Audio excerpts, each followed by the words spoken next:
Good morning, this is Faith at Faith and Books, and I'm going to do Shakespeare Saturday today. And I sort of forget where we left off last time. I think I was doing it alphabetically, so I think I did all the B's, and now I'm into the expressions that we get from Shakespeare that start with C. I'm using this book, Brush Up Your Shakespeare, written by Michael Macron. Macron, however. So I'm just going to go through the C's pretty quickly because I don't know a lot of these expressions. I don't use them, and so I'm going to focus more on the ones that I either use or for some reason I find interesting. So the first one is cakes and ale, and this comes from Twelfth Night, and it's an exchange between Sir Toby, Feste, and Malvolio. And apparently it's from Twelfth Night, did I say that? And apparently it's Sir Toby expressing, what he thinks is the good life, and it's having cakes and ale all the time. So the little excerpt from Twelfth Night goes like this. Sir Toby, art any more than a steward? Dost thou think because thou art virtuous there shall be no more cakes and ale? Feste, yes, by Saint Anne, and ginger shall be hot in the mouth too. Sir Toby, the art i' the right. Go, sir, rub your chain with crumbs. A stoup of wine, Maria. Malvolio. I think I did this one before. I'm remembering this. Mistress Mary, if you prize my lady's favor at anything more than contempt, you would not give means for this uncivil rule. She shall know of it by this hand. So I have to say I don't use the phrase cakes and ale. It sounds like a great name, though, for a pub or a restaurant, but this has not made it into my vocabulary. The next one is caviar to the general. Can you see? I'm kind of far away from the camera. And this is from Hamlet, and I'll just read the exchange quickly. It's Hamlet says, "Come, give us a taste of your quality. Come, a passionate speech." First player, "What speech, my good lord?" Hamlet, "I heard thee speak me a speech once, but it was never acted, or if it was, not above once. For the play I remember pleased not the million, 'twas caviar to the general. But it was, as I received it, and others, whose judgments in such matters cried in the top of mine, an excellent play, well digested in the scene, set down with as much modesty as cunning." So that comes from the part of Hamlet where Hamlet is setting up this traveling play troupe has come through, and he's going to have them put on a play in front of his uncle, who's his new father, his stepfather, who he knows killed his own father, the king. And so he's talking to the players. And the phrase caviar to the general means sort of pearls before swine, that they're not going to understand it. What was interesting about the commentary here is that he's saying that Shakespeare didn't seem to actually believe this, that, that only the elite can enjoy true art, and that if you're putting on these plays, they'll be too high for the common person. But he was actually putting into the mouth of Hamlet Ben Jonson's view of art and theater. And so that's kind of interesting to know that. The next phrase is "chance may crown me," and that comes from Macbeth. And I remember I've seen Macbeth the most and read it the most in my life, so I remember this part. And the little clip is Macbeth is saying as an aside, present fears are less than horrible imaginings.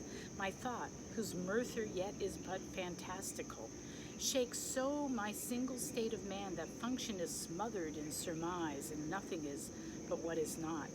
Banquo, look how our partners rapt. Banquo, aside, if chance will have me king, why chance may crown me without my stir. So basically saying maybe I'll get lucky and I won't have to do the nasty things that are kind of freaking me out right now, like murdering Duncan, and maybe I'll get to be king anyway. Maybe that's just my fate, and it will just happen somehow. And the author here in his commentary points out that he's kind of, Macbeth is equivocating here, because he's saying if chance will have me king, why chance may crown me. So he's using the subjunctive, and he's not really saying, he's saying maybe he won't have to do anything nasty to help chance along so he can become king, or maybe he will, but he's sort of equivocating there. So I never use chance may crown me either in my common way of speaking. The next one is chaos is come again, and that's from Othello. And I'll just read the little blurb. It's a dialogue between Othello and Iago. Othello, this is right after, what's her name? Desdemona has left the stage, and Othello is talking after her.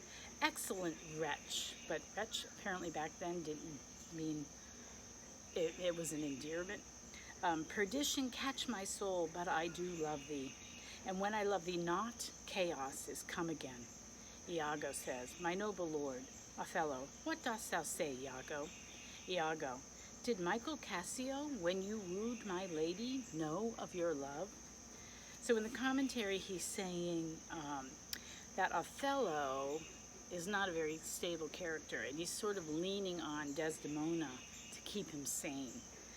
He sort of loves her in spite of himself, and Iago senses that vulnerability, and that he can, if he destroys Othello's,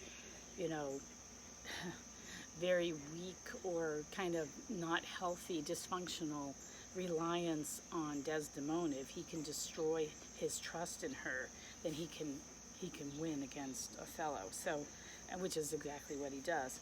So right away when he's saying, excellent wretch, perdition catch my soul, but I do love thee, it's like he's saying, I love you in spite of myself. And that's not a very stable way to start a relationship, a marriage. And Iago feeds off of that for his own dastardly ends. So I never use chaos has come again either. That just hasn't made it into my vocabulary. The next thing is this one I have. The course of true love never did run smooth. And that's from A Midsummer Night's Dream. And it's a conversation between Lysander and Hermia. And Lysander says, ay me, for aught that I could ever read, could ever hear by tale or history, the course of true love never did run smooth, but either it was different in blood. Hermia, oh cross, too high to be enthralled to low. Lysander, or else misgraffed in respect of years. Hermia, oh spite, too old to be engaged too young. Lysander, or else it stood upon the choice of friends. Hermia, oh hell, to choose love by another's eyes. So there they're talking about the different ways that true love never does run smooth. And I do use that because, it never does. And I have children who, 2 of them are married and a couple of them are dating people. And it's true, the course of true love never does run smooth because, it's part of life. So I do use that. The next one is the crack of doom. I say the crack of dawn, but I never say the crack of doom. This is from Macbeth. Let's see, it says, a show of 8 kings, the 8th with a glass in his hand, and Banquo last. And Macbeth is saying, thou art too like the spirit of Banquo, down.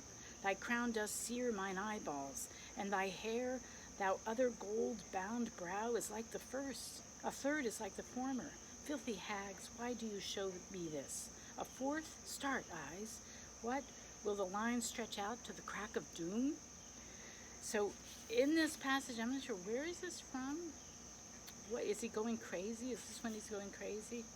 But the author of this book says that when Shakespeare says doom, he's not talking actually about Macbeth's actual doom, which is coming because he's going crazy and he's done all these horrible things. But he's actually talking about, it's short for doomsday. So he's actually talking about Judgment Day and Macbeth's final judgment. So it's a little bit broader than we might interpret it in this day and age. And then I think this is the last one. Oh no, I got 2 more. How long has this been going on? Oh, not too long. Okay, all right. Cruel to be kind. Hamlet. This is also from Hamlet. And I do use this. You have to be cruel to be kind. Sometimes, the tough love kind of thing. You have to be strict about things. And sometimes, to discipline children, you have to withhold certain things in order to get lessons across. So this is from Hamlet, Act 3, Scene 4. Hamlet, I do repent.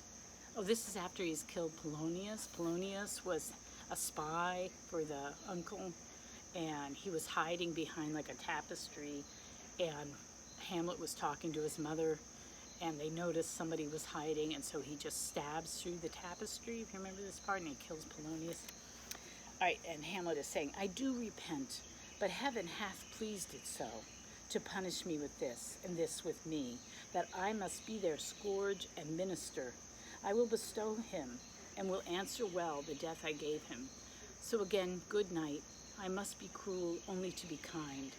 This bad begins, and worse remains behind. So basically he's saying there that he's sorry that he killed Polonius, and that he's probably going to get punished in the afterlife for it, but he also feels like there was justice in it. And then he says but then he turns to his mother and he says, I have to be cruel to be kind to you, because his mother, is having married the uncle who's the murderer, and so she's complicit in this crime. So I do use that. You have to be cruel to be kind sometimes. And then the last one that starts with C is cudgel thy brains. And I never use this phrase, but it's interesting because apparently this is the first occurrence of using the word cudgel as a verb. So it was a noun before, it was an actual instrument that you hit things with, and then he turned it into a verb. So let's see. This is from Hamlet as well, and it's the clowns, I guess the clowns that were with the theater troupe. Second clown, who builds stronger than a mason, a shipwright, or a carpenter? First clown, aye, tell me that and unyoke. Second clown, marry, now I can tell. First clown, talked. Second clown, mass, I cannot tell. First clown, cudgel thy brains no more about it, for your dull ass will not mend his pace with beating. And when you are asked this question next, say, a grave maker. The houses he makes last till doomsday. So there we have the reference to doomsday again. You might have heard my chickens clucking. And the thing that the author points out in this is that he's used, Shakespeare has also used this word cudgel as a verb in Henry IV, Part 1, and he uses it here. And it says, as companion to this literal use, meaning of course to beat with a club, Shakespeare introduces here the first figurative use of the verb. The first clown likens the second clown's brain to a dull ass, a sluggish beast of burden which cannot move any faster, even if it's clubbed. So there we go. We went through the C's in this book, or the phrases that begin with C, and next Saturday we'll start with dancing days. So anyway, I hope you enjoyed that, and I'm going to end now. Have a good day, and I will talk to you later. Bye.